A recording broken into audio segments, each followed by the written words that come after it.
السلام علیکم ورحمت الله وبرکاتو. امید ده چې ټول ملګري به ښه وي. الله مو ښه ساته، خوشحاله اوسئ او د صحت په جامو کې به الله مو ډېرې ترقۍ ډېرې خوشحالۍ همیشه نصیب کا.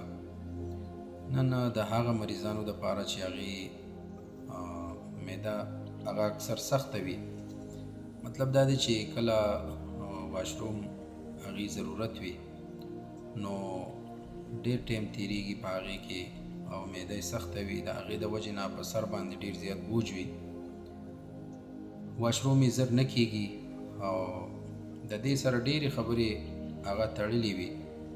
دا مسله نن سبا ډېره زیاته ده.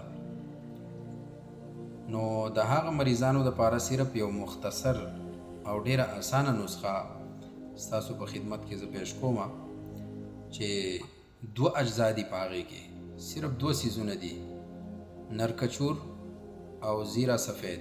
دا دواړه اشیا چې کم دي دا به تاسو راواخلئ. 50 ګرام چې تاسو راواخلئ دا کافي دي. 50 ګرامه نرکچور او 50 ګرامه مطلب دا دی چې هغه زیره سفید، دا دواړه به راواخلئ. ښایسته به معده سفوب کوي او د دې نه 500 mg کپسول ډک کوي او هغه کپسول چې کم دی نو سهار او ماښام د تړمو اوبو سره تاسو وخورئ. انشاءالله تعالی ستاسو معده به ورسره نرمه هم شي او دننه چې څومره غلاظت وي، څومره ګندګي وي، هغه به صفا هم شي. نو ډیرو بیمارونه به تاسو په دې سره بچ شئ.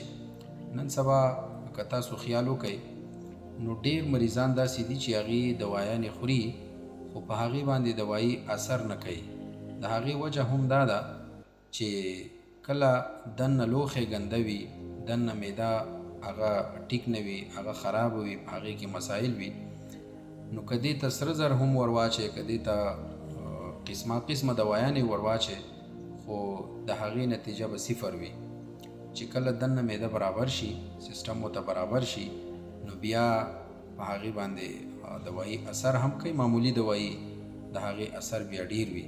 د دې د وجې نه ما مهمه وګڼله چې زه د خپل هغه کتونکو ته داسې یو نسخه وښیم چې هغه د معدې د نرمېدو دپاره، د معدې د صفا کېدو دپاره دا ډېره بهترینه او ډېره ښکلې اسانه نسخه وه.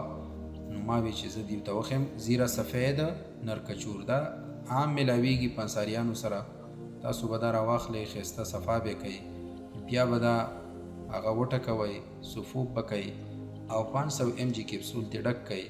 سحر ماښام د دې نه یو کپسول هغه د تړمو اوبو سره استعمال کوي.